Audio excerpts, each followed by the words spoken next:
Good afternoon, good afternoon. It's your boy Jay Taylor, Voices for the Voiceless, and I'm back with another video. I know, and my apologies.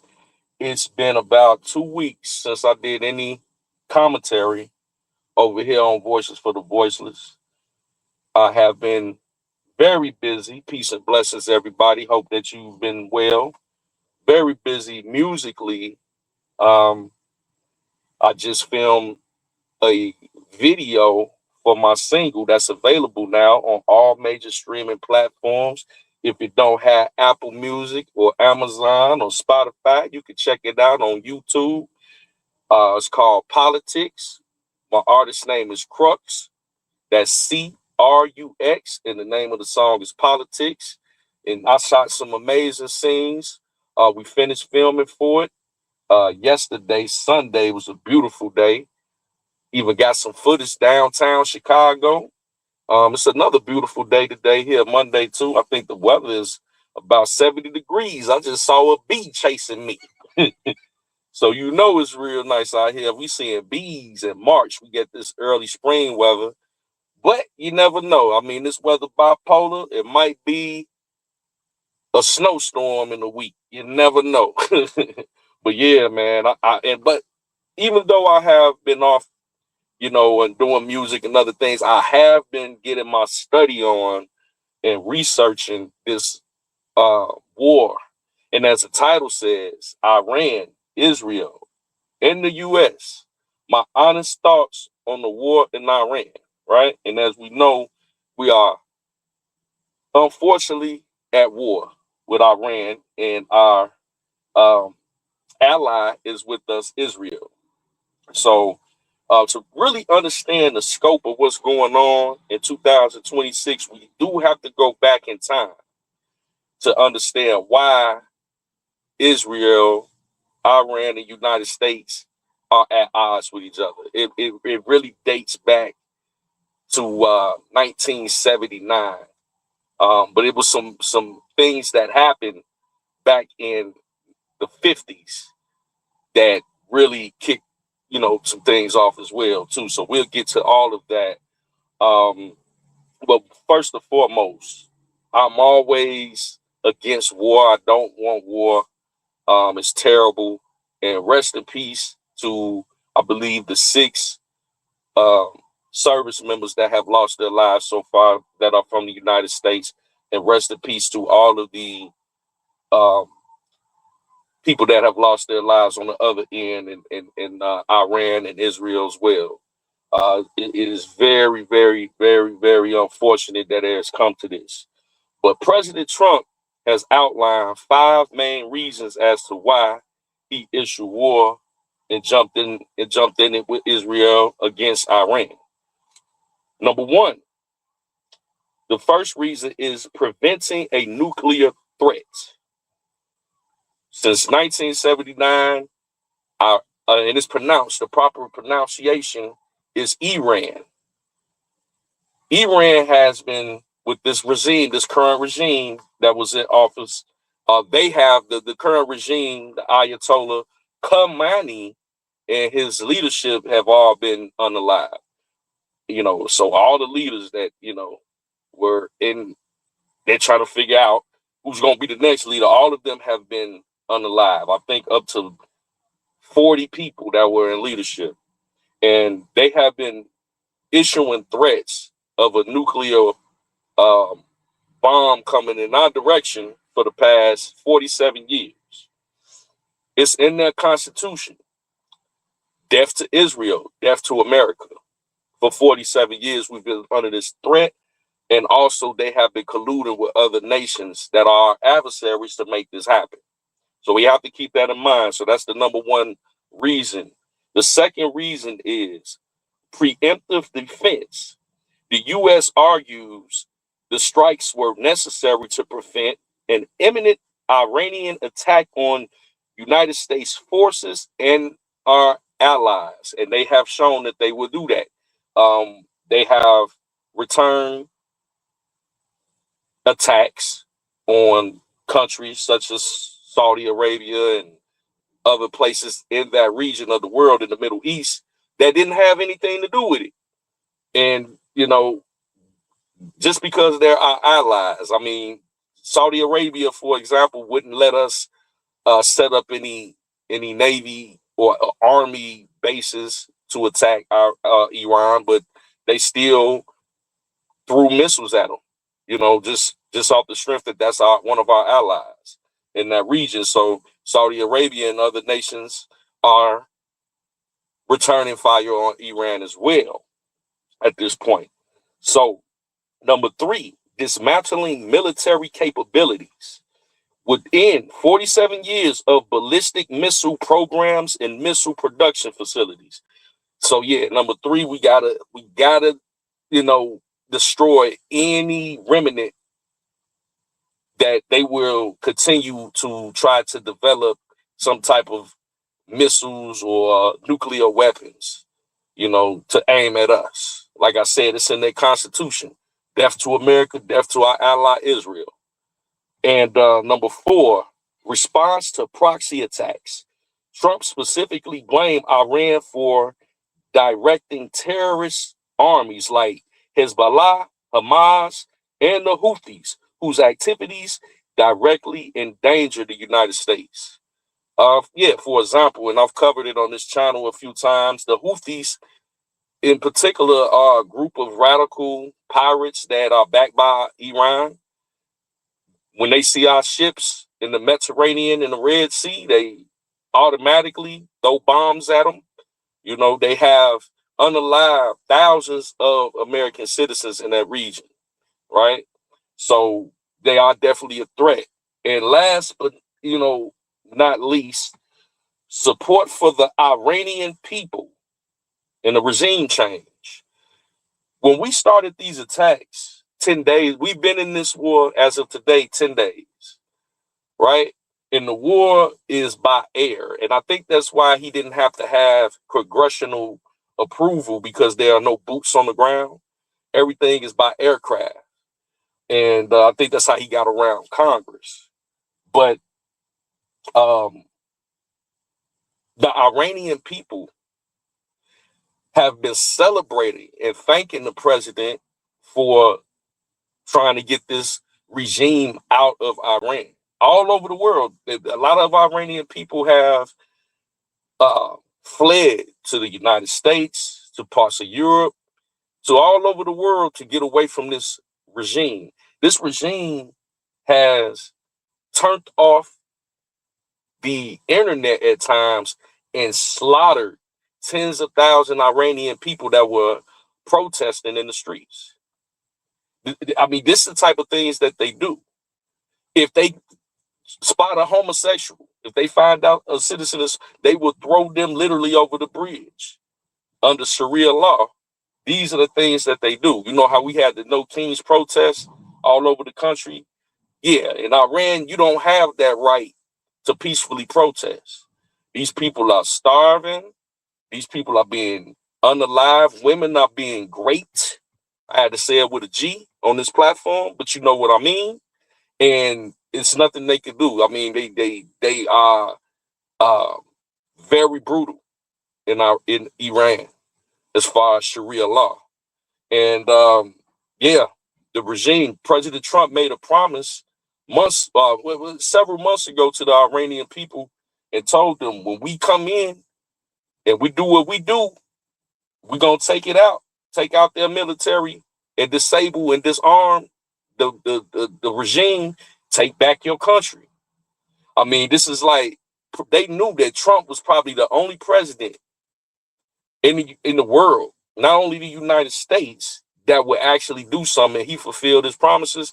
That's why we have that. This is the fifth one that, for me, like I said, I'm always against war, last resort, and but when I saw the people of our Iran celebrating in the streets and thanking the president, it's like, hey, sometimes it's a time for war, sometimes it's a time for peace. And we have all these other reasons. Now we have to go back to the beginning of time. Well, not the beginning of time, but we're going to talk a little bit about that too. But we also have to talk about the regime, because Back in the early 1900s, the United States and Britain, Iran was our ally, and we would go into Iran and get the oil and do trading with them. And when we got the oil, because they got a lot of other resources, but mainly oil was benefiting the United States and Britain and the rest of the world. We had pretty much control of it. And then around the 1950s, a president came in and of Iran and wanted to naturalize their oil industry. So to kick the United States and Britain out, and so they could gain control of their oil. And that's when everything went left, right? Because they were our ally.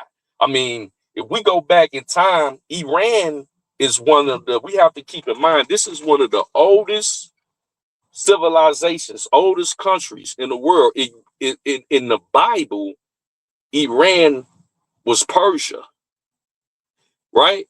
Persia, if you look at the movie 300 that came out back in the early 2000s, the Spartans were going up against Persia. Persia is even, dates back before Christ with Osiris. And around in the beginning, their original religion was not Islam. They were Zoroastrianism, I believe it is, and Christianity. And they had a little bit of Judaism in there. Up until the 7th century, the Sunni Muslims in that region and most likely Arabia came in and invaded Iran. So that's when they were first introduced to Islam. But even with that invasion, they still had their original Zoroastrianism, right? And Christianity. I'm probably butchering the name of that religion, but like I said, we just gonna call it Zoro, that religion, right? So it's Zoroastrianism, right? In Christianity. But even when they were invaded, they still had that religion, Christianity, and they were introduced. So a population was also Sunni Muslim. When we have to make a distinction between the different branches of Islam. Now, the 7th century all the way up, they were, they had multi religions in the country of Iran. It wasn't like a dictatorship all the way up until the 1500s. And I'm laying this out for proper context. All the way up until the 1500s, when they were invaded by the Sharia law Muslims, right? The people that believe they are from direct descendants of the Prophet Muhammad, that have way more extreme Islamic views. These are the people that throw, homosexuals over the bridge and make women wear the veils, and I have strict laws under Sharia law. When they came in and infiltrated, that's when majority of Iran became Islamic in the 1500s by force, right? And a lot of the other religions had to be, a lot of them fled Iran and other nations, right? So let's go back to Ayatollah Khomeini, right?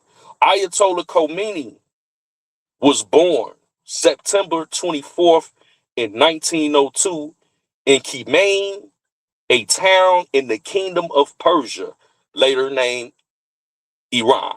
Remember, Persia is Iran. He was a Shia. He was a Shia Muslim, so he was under Sharia law. His family was Sharia law, descendant of the Prophet Muhammad, right? In 1962, Khomeini firmly opposed the Shah. Now, 1962. Now, we got to go back because in 1953, right? Remember I told you, United States and Britain had the oil, right? So what the United States and Britain did when this other guy by the name of Mohammed Mossadegh, what he did, he was the prime minister of Israel. And he said, man, we're going to nationalize our oil industry and kick the United States and Britain out, right?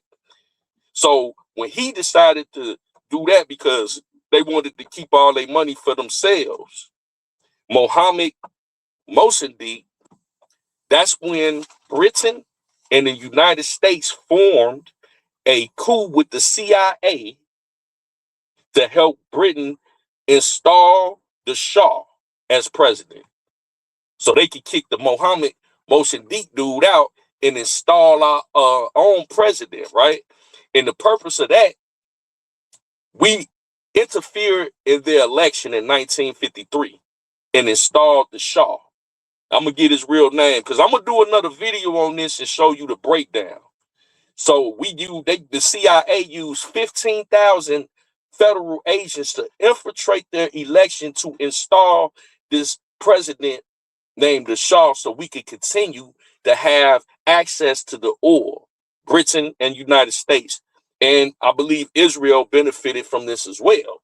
Back in 1953, the United States was bogus. You know what I'm saying? So they artificially installed this guy, the Shah, right? So we got back control of the oil in Iran, my bad, right? So Ayatollah Khomeini, now mind you, his name is Khomeini, at the time was a Sharia law Islamic Muslim. He did not like the fact that the United States and Britain had control or influence over Iran. The Shah and him were polar opposite. So the Shah had forced Ayatollah Khomeini to flee in exile in 1964, and he fled to Turkey. He went to Turkey. Turkey got tired of him. Then he fled to Iraq, right, to get away from the Shah because, he probably would have had him unalive, right? But he returned, and we're going to get to that. He returned in 1979, and we're going to get there. But right now, we're still in the 60s, right? So the United States helped the Shah to westernize our Iran so we could get access to the oil. At this particular time, Iran looked like the United States. The people didn't have on Islamic garbs, or the women didn't have to cover up. They looked like people from Western civilization. They listened to our music. They had nightclubs. They walked around. They drove, cars. They looked like an extension of the United States, right? And let's be clear. Iranian people are highly intelligent. If you give them an intelligence test, a competency test, they score. They're very intelligent, smart people. I just want to add that in.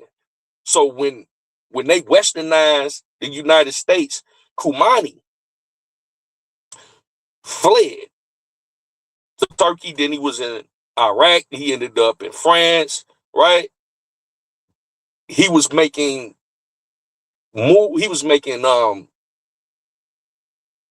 books, and he was giving speeches in talking about the Shah and how dirty they was, right?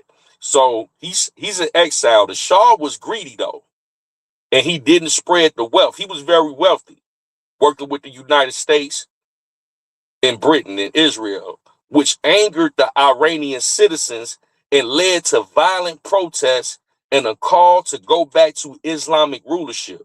See, that's where the Shah went wrong. He was being greedy with the money and wasn't treating his people right. The Iranian people were fed up by the time it got to the 60s. And they took to the streets in violent protests to overthrow the government. Now, at this time, Khomeini was still in exile and making tapes and writing books against the Shah and his rulership. a political and religious revolution. Khomeini's tapes and policies resonated with the citizens of Iran while they were out there protesting. They were like calling for Khomeini to come back, the Ayatollah to come back, right? And we got to understand something. In Iran, the president is second in command to the supreme leader, the Ayatollah, right? So the protest started in 1978. There was 13 months of police and citizens fighting in these streets in Iran, right? So they were going strongly up against the Shah, right? The Shah fled. Now he fled in exile in January of 1979. He was sick with cancer. He fled. The people were taken to, they was out there really like, the government couldn't do nothing because it was millions of Iranians out there fighting the government, right? They overtook the government. They revolted, right? So the Shah fled. Then Khomeini returned on February 1st, 1979 to Iran, welcomed by millions of Iranians as the supreme leader of Iran. So now he coming back. The people are rejoicing. We going back. Forget all this westernized mess. We going back to Islamic. Big mistake. They probably should have just got a different president than the Shah. He probably was just a bad president. He probably just didn't have any good policies, but they probably should have stuck in that direction, right? But they thought they were doing the right thing by calling for Khomeini, not knowing what they were in for in 1979, right? He was welcomed by millions, supreme leader of Iran. In April of 1979, so 4 months later, when he got back, Iran officially became an Islamic republic.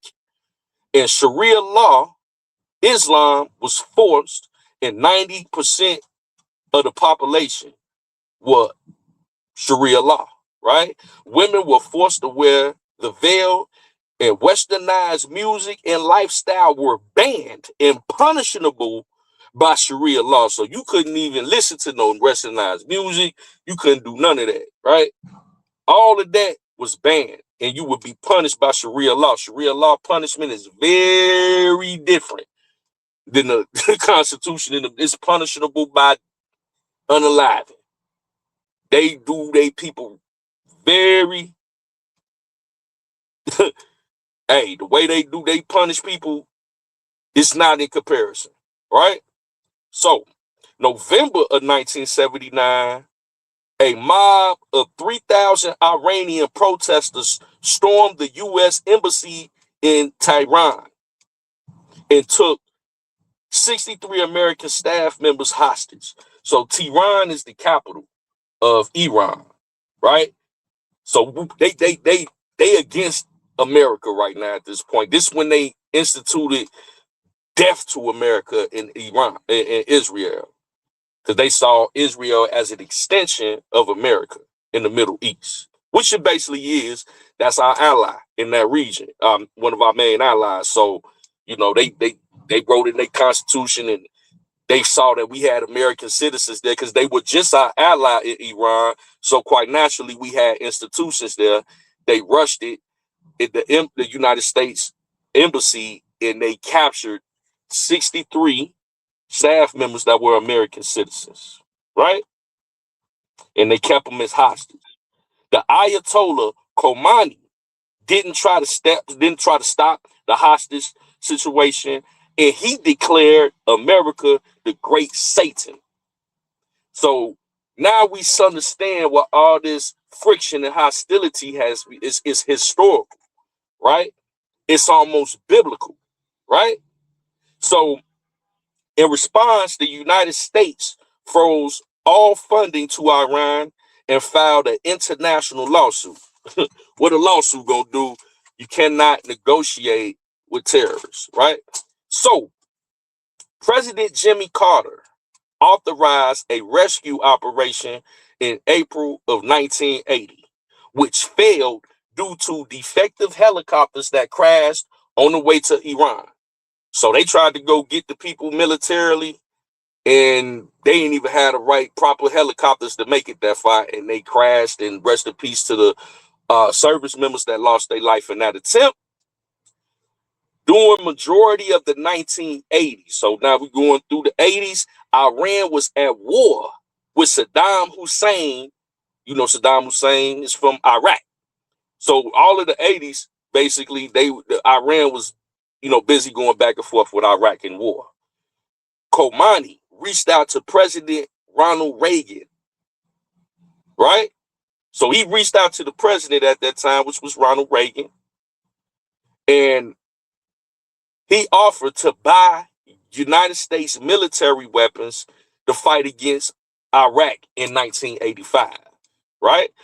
President Reagan asked in return, okay, hey, you scratch my back, I'll scratch yours, release the United States hostages that you have. And Khomeini agreed. So Iran and Iraq going back and forth, they need some bigger firepower, and hollered at President Ronald Reagan, and he said, all right, I got you. You could buy the military, United States military weapons in exchange for the United States citizens that are held hostage. The Iran and Iraq war ended in 1988, with leaving 500,000 people that were wounded and upwards of 1 million people who were unalive. Devastating war that lasted over almost a decade, billions in damages, right? And Ayatollah Khomeini died June 4th, 1989, right? So now, when he died, that's Ayatollah Khomeini with an O.